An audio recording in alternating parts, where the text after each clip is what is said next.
नमस्कार साथियों, स्वागत है आप सभी का अंकित इंस्पायर्स इंडिया पर। मैं हूं अंकित अवस्थी।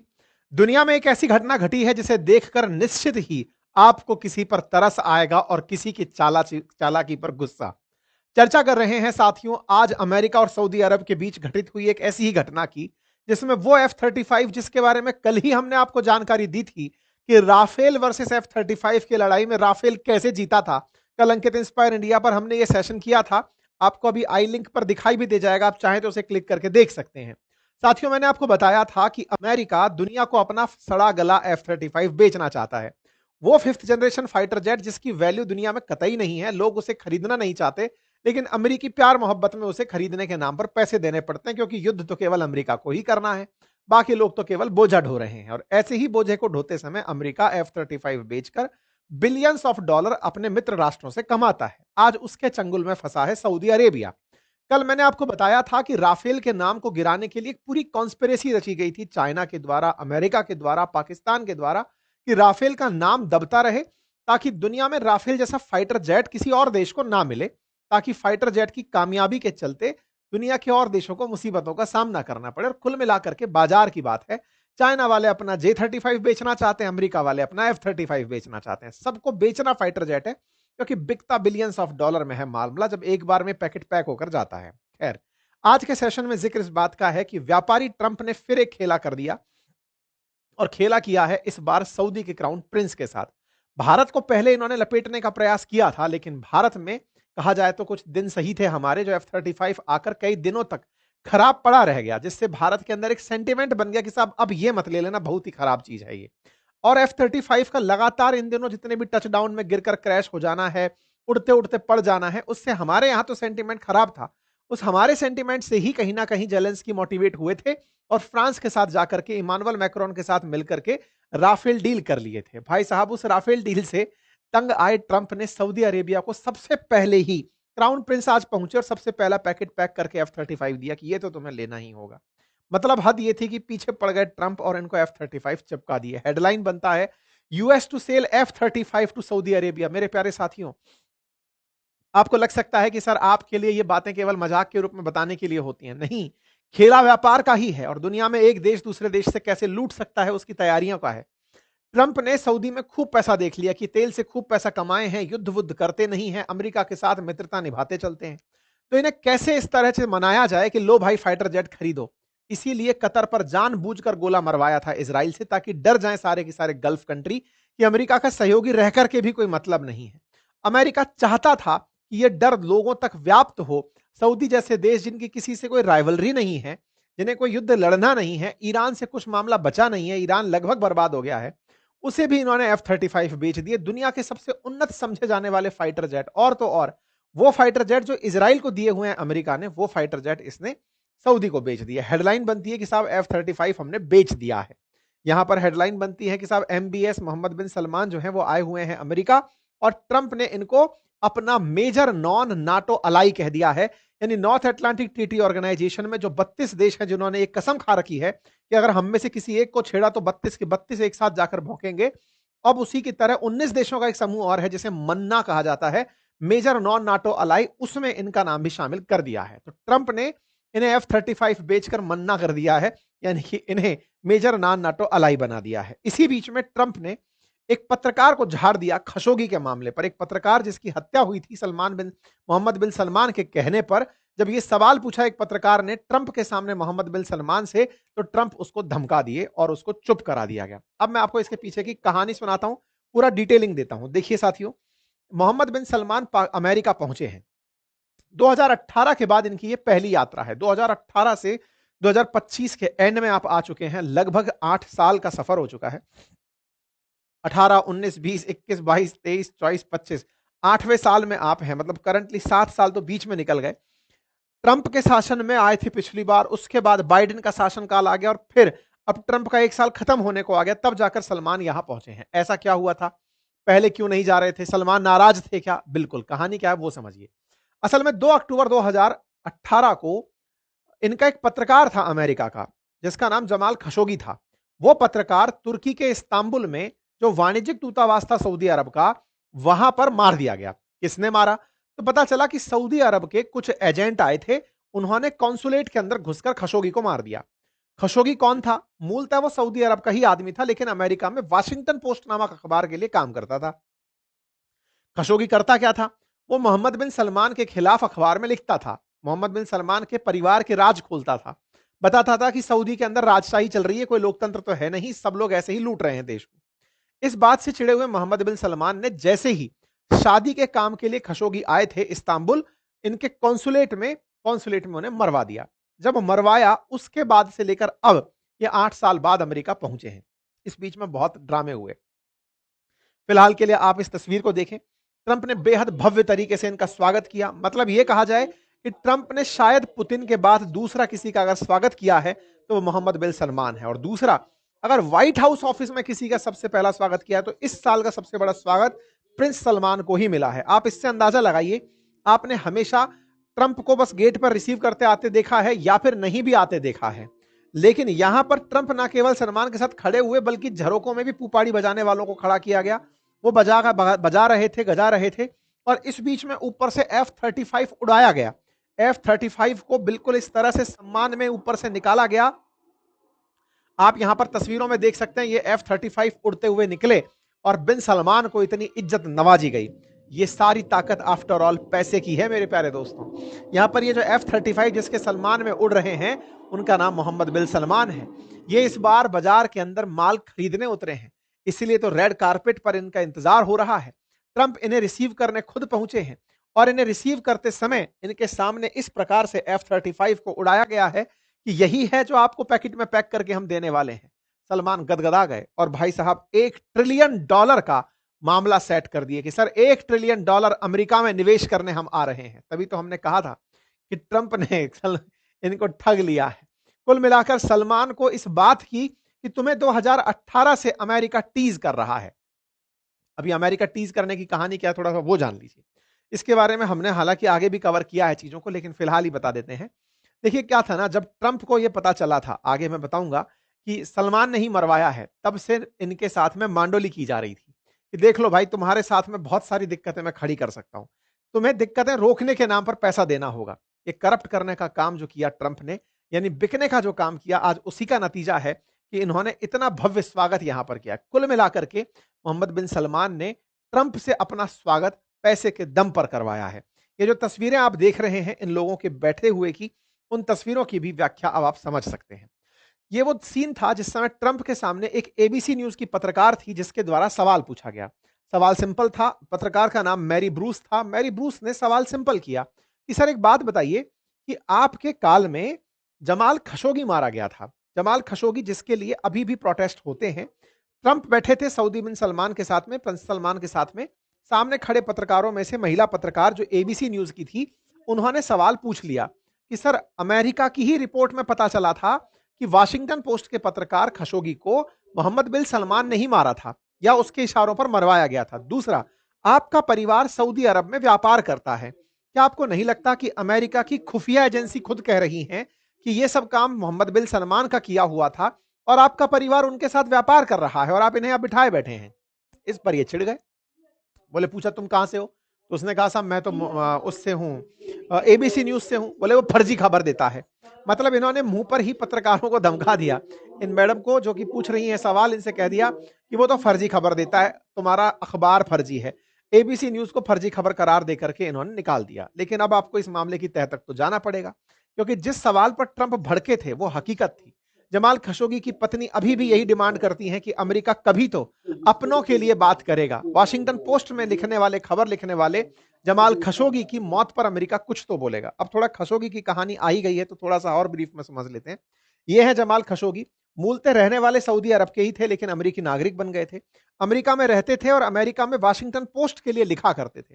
वाशिंगटन पोस्ट के लिए लिखा करते थे, लेकिन इन्हें अपनी शादी के सिलसिले में जाना हुआ था वाणिज्यिक दूतावास में, तुर्की के अंदर इस्तांबुल में इनकी शादी होनी थी इन मैडम के साथ में। और ये इस्तांबुल में जो सऊदी का कॉन्सुलेट है, हर देश का कॉन्सुलेट होता है दूसरे देश के साथ में, वाणिज्यिक दूतावास होता है जहां पर उन्हें व्यापार करना होता है। हर देश का होता है, कंपलसरी नहीं है, लेकिन जिन्हें व्यापार रखने होते हैं, जैसे भारत के अंदर अमेरिका का वाणिज्यिक दूतावास भी है, भारत का अमेरिका में वाणिज्यिक दूतावास भी है।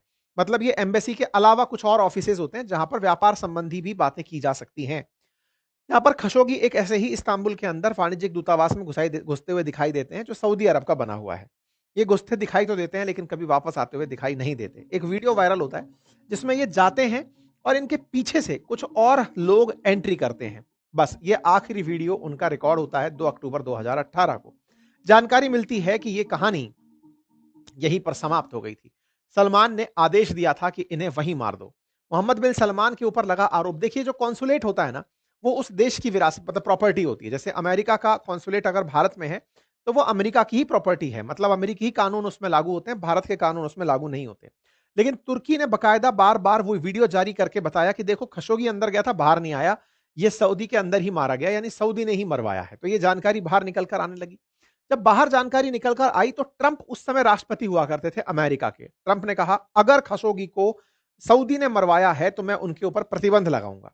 ट्रंप ने कहा कि मैं सीवियर पनिशमेंट दूंगा अगर खशोगी की हत्या के पीछे सऊदी का हाथ हुआ। यह अक्टूबर 2018 की खबर है जब ट्रंप धमका रहे थे सऊदी को। लेकिन सऊदी जानता था कि ट्रंप बिकाऊ हैं, ट्रंप एक व्यापारी हैं जिन्हें खरीदा जा सकता है। ऐसे में प्रिंस सलमान ने ट्रंप के साथ डीलिंग करना शुरू किया। ट्रंप अपने पूरे कार्यकाल में फाइल दबाकर बैठ गए, कहा कि मैं इस बारे में कुछ नहीं कहूंगा। ऐसे में ट्रंप के प्रशासन के द्वारा सऊदी के कई ऑफिशियल्स पर तो पाबंदी लगाई गई, लेकिन सलमान के ऊपर कोई पाबंदी नहीं लगी। इलेक्शन जब आए 2020 में तो बाइडेन खड़े हुए और उन्होंने कहा कि मैं खशोगी की हत्या के जुल्म में मोहम्मद बिन सलमान पर पनिशमेंट लगाऊंगा, उनके ऊपर प्रतिबंध लगाऊंगा अगर मैं जीत कर आता हूं। अमेरिकी जनता ने बाइडेन को चुनाव जिता दिया। बाइडेन चुनाव जीतकर आते हैं, सोचते हैं कि अब वो सलमान पर कोई कार्रवाई करेंगे, लेकिन समय बीतता जाता है। बाइडेन पूरे 4 साल कंप्लीट कर जाते हैं लेकिन प्रिंस सलमान का बाल भी नहीं बिगाड़ पाते हैं। कारण क्या था? 2022 में ट्रंप ने पुतिन ने यूक्रेन को कूटना पीटना शुरू कर दिया था। ऐसे में दुनिया में तेल के भाव बढ़ने लगे।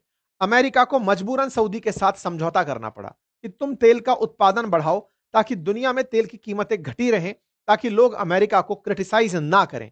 यूएस की इसी बीच में इंटेलिजेंस रिपोर्ट आ जाती है कि मोहम्मद बिन सलमान ने ही खशोगी मरवाया था, लेकिन उस पर कुछ नहीं होता।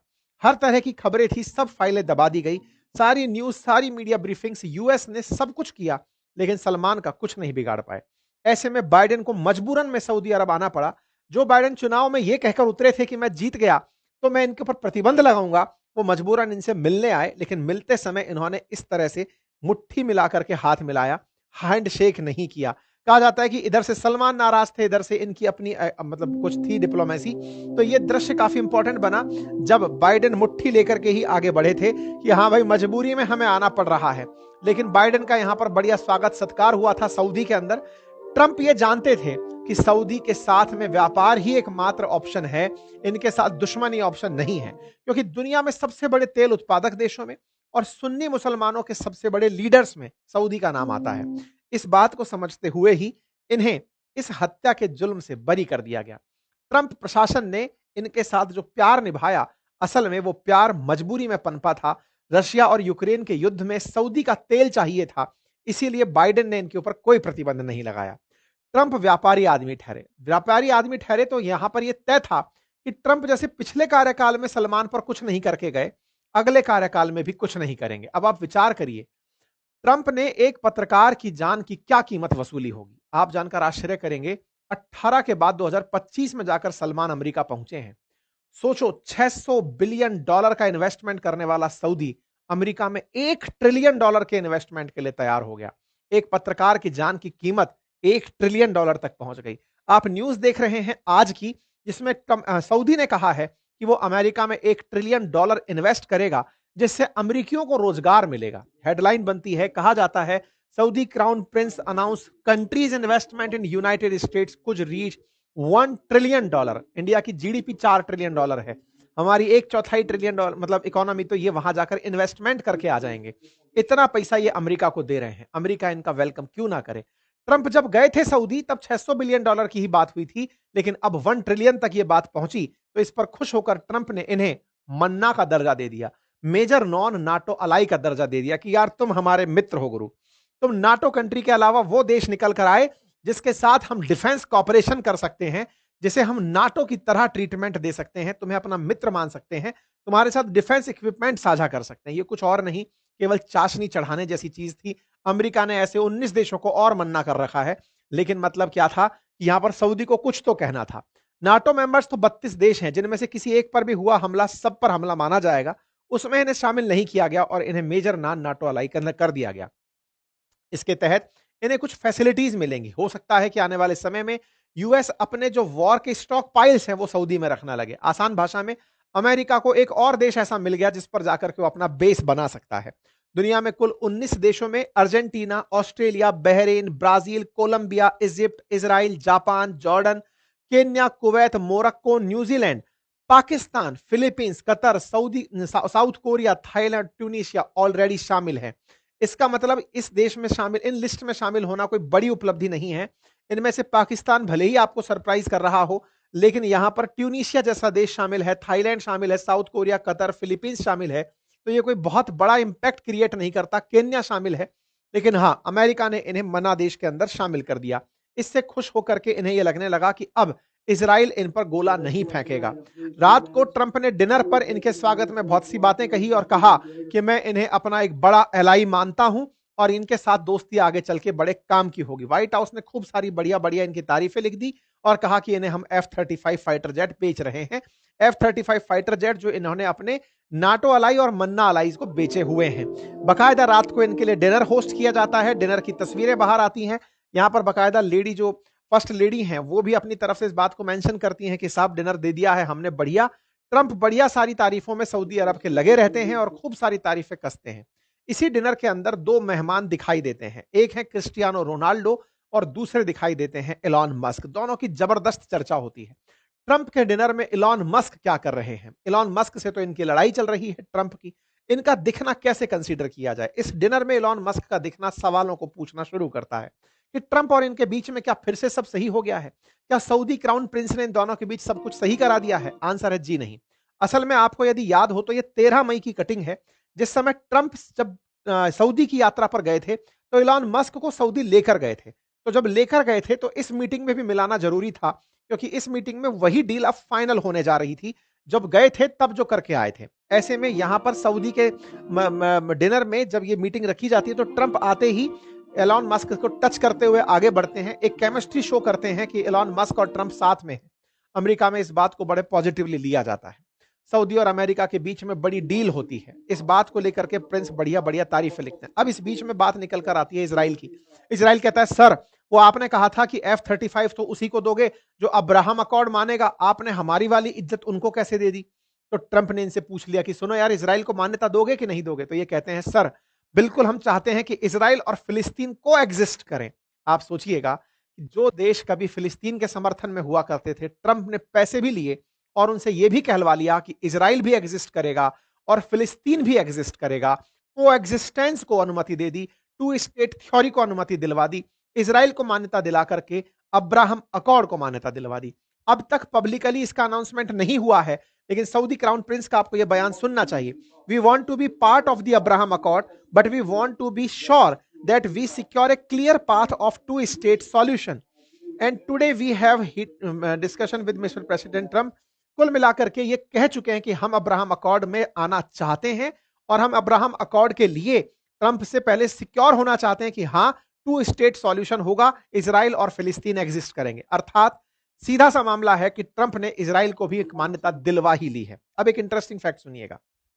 अब्राहम अकॉर्ड वो अकॉर्ड है जिसमें ट्रंप ने बीड़ा उठाया हुआ है इजराइल को मुस्लिम देशों द्वारा मान्यता दिलाने का। मुस्लिम देश इजराइल को कंट्री ही नहीं मानते, वो फिलिस्तीन के ऊपर आक्रांता मानते हैं। लेकिन ट्रंप इजराइल को मान्यता दिलाते दिलाते मुस्लिम देशों का जो सबसे बड़ा देश है, जो लीडर है सऊदी, उससे भी मान्यता दिलवाने की बात कबूल वाली है कि हां, हम जल्दी ही करेंगे। इस पर ट्रंप से जब पूछा गया कि क्या प्लानिंग है, गाजा को लेकर क्या प्लान है, तो ट्रंप बोलते हैं कि गाजा में ये बहुत बड़ा निवेश करने जा रहे हैं। क्या निवेश करने जा रहे हैं, जानकर मजा आ जाएगा। साथियों, गाजा को पूरी तरह मलबे में बदल दिया इजराइल ने। यह काम ट्रंप के कहने पर हुआ था कि देखो, हमास को खत्म करने के साथ साथ बिल्डिंगें खत्म करो ताकि वहां पर एक बढ़िया शहर बसाया जाए। मिडिल ईस्ट में दुबई बन गया, कतर के अंदर दोहा बन गया, सऊदी वाले लाइन बना रहे हैं, लाइन सिटी बना रहे हैं, अपना भी एक शहर होना चाहिए। तो इजराइल ने कहा जो हुक्म मेरे आका।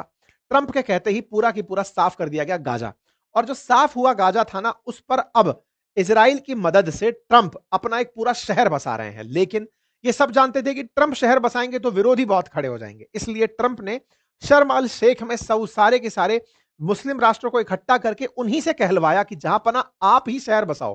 तो ट्रंप ने अपना प्रपोजल रखा यूएन के सामने। यूएन में कुल सिक्योरिटी काउंसिल में 5 परमानेंट और 10 नॉन परमानेंट मेंबर हैं।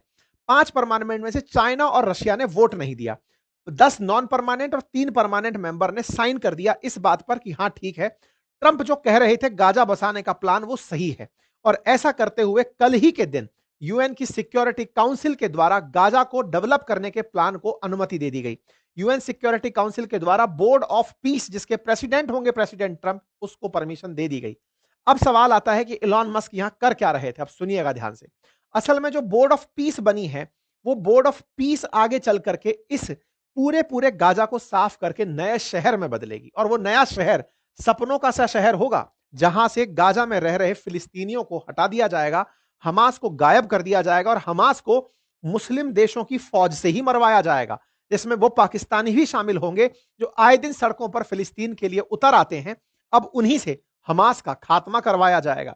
कुछ इस तरह का एक मास्टर प्लान बनाया गया है गाजा के विकास का, जिसमें इजराइल वाली सीमा पर केवल खेती होगी और उसके अलावा कुछ नहीं। उसके बाद में इस तरह के कुछ प्रपोजल्स हैं। क्या प्रपोजल्स हैं? गाजा के साथ भूमध्य सागर जो लगता है, वहां पर एक टूरिज्म स्ट्रिप बनेगी पूरी पूरी। यहां पर टूरिस्ट बैठा करेंगे। यहां पर टूरिस्ट के साथ साथ एक एयरपोर्ट बनेगा जो कि बिल्कुल इजिप्ट के बॉर्डर के किनारे बनेगा। साथ ही साथ में एक ट्राम रेल चलाई जाएगी और वो रेल खेती हो रही और भीड़ के बीच में एक रेल लाइन चलेगी जो कि पूरी तरह गाजा के चक्कर काटा करेगी। इसके साथ साथ कुछ न्यू लैंड डेवलप की जाएगी और उस न्यू एरिया के अंदर कुछ नए मलबे को, जो कि मतलब जो यहाँ का मलबा है, उस मलबे को निकालकर समुंदर में भर करके कुछ आइलैंड जैसी चीजें, जैसे सऊदी ने बना रखी हैं, जैसे यूएई ने बना रखी हैं, ऐसे यहां पर मेडिटेरेनियन सी के अंदर मलबे से कुछ नए आइलैंड टाइप की स्ट्रक्चर्स बनाई जाएंगी। मतलब एक प्रकार से यह समझिएगा कि ये जो 30% एरिया ग्रीनलैंड के नाम पर छोड़ दिया जा रहा है, जो इजराइल वाला बॉर्डर है, यहां से जो जगह खत्म होगी, उस जगह को कंप्लीट करने के लिए समुद्र के अंदर जगह पैदा कर ली जाएगी। यहां के मलबे से इतना मलबा बना है कि वो समुद्र के अंदर एक नई जगह क्रिएट कर देगा। इस तरह से इजिप्ट के इस तरह से यहां पर पूरे 10 नए मेगा प्रोजेक्ट चलेंगे और उन मेगा प्रोजेक्ट में से इलॉन मस्क अपने एक स्मार्ट मैन्युफैक्चरिंग जोन यहां पर डालेंगे। इसीलिए ये सब लोग यहां एकत्रित हुए थे। यहां पर गाजा इंफ्रा बनेगा, अब्राहम गेटवे बनेगा, एमबीएस रिंग बनेगी, अब्राहम मतलब इस प्रकार के तमाम गाजा पोर्ट और एयरपोर्ट बनेगा। ये सब चीजें बनेंगी और ट्रंप का गाजा ट्रंप रिवेरा और आइलैंड बनेंगे जो कि गाजा के अंदर तैयार किए जाएंगे। ये पूरा शहर इस तरह से बदल दिया जाएगा, फिलिस्तीन का नामो निशान खत्म हो जाएगा। एक इंटरनेशनल सिटी के रूप में गाजा सिटी बनकर आ जाएगी, जिसमें बहुत सारे टूरिज्म डेस्टिनेशन, एक तरह से समझिए कि गाजा की जो प्राइम लोकेशन है ना, वो प्राइम लोकेशन दुबई से भी जबरदस्त है। मतलब आने वाले समय में दुबई से ज्यादा बेहतरीन सिटी होगी गाजा। इस प्लान के साथ में अब ये सब लोग लग रहे हैं। इन सब लोगों ने, जैसे होता है ना कि हाँ भाई चलो अब चांद पर जमीन लेनी है, ऐसे गाजा को साफ करके भूमध्य सागर का सबसे खूबसूरत शहर बना देंगे। इस तरह की प्लानिंग में सऊदी के क्राउन प्रिंस को लिया जा रहा है। ये जो मलबा आप देख रहे हैं ना, इसी मलबे से समुद्र के अंदर आइलैंड बनाने का प्लान किया जा रहा है। इस काम के लिए सऊदी क्राउन प्रिंस को यहां पर मना लिया गया है। कुल मिलाकर के ट्रंप ने इज्जत देकर के इनसे बहुत सारा पैसा वसूल लिया है। ये प्रिंस सलमान भी समझ रहे हैं, दुनिया भी समझ रही है, लेकिन ट्रंप मिस्टर पीस प्रेसिडेंट ही नहीं, एक बड़े व्यापारी हैं जो इस बात को सिद्ध करने में कामयाब हो गए हैं। भला हो भारत इनकी चिकनी चुपड़ी बातों में नहीं आया, अदरवाइज भाई साहब बहुत महंगा पड़ते। कुल मिलाकर यह जरूर है कि पाकिस्तान ने इनको खरीदने के लिए रिश्वत दी थी। भारत इनके साथ अपने रिश्तों को बड़े ही संयम के साथ लेकर आगे चला। यह बात समय के साथ सिद्ध तो होती जा रही है। बाकी आप लोग इस विषय पर क्या सोचते हैं, अपनी राय कमेंट बॉक्स में जरूर रखिएगा। चैनल पर नए हैं तो सब्सक्राइब कर लीजिए और हाँ, फ्री में डीमैट अकाउंट खोलने के लिए हम आपको एक लिंक कमेंट बॉक्स में पिन कर रहे हैं। अगर आप ट्रेडिंग करना चाहते हैं तो वहां पर आप फ्री डीमैट अकाउंट खोल सकते हैं। साथ ही साथ बातें बाजार की एप्लीकेशन पर स्टॉक मार्केट और म्यूचुअल फंड से रिलेटेड मेरे कोर्स उपलब्ध हैं, आप उन्हें वहां से जाकर देख सकते हैं, सीख सकते हैं। धन्यवाद।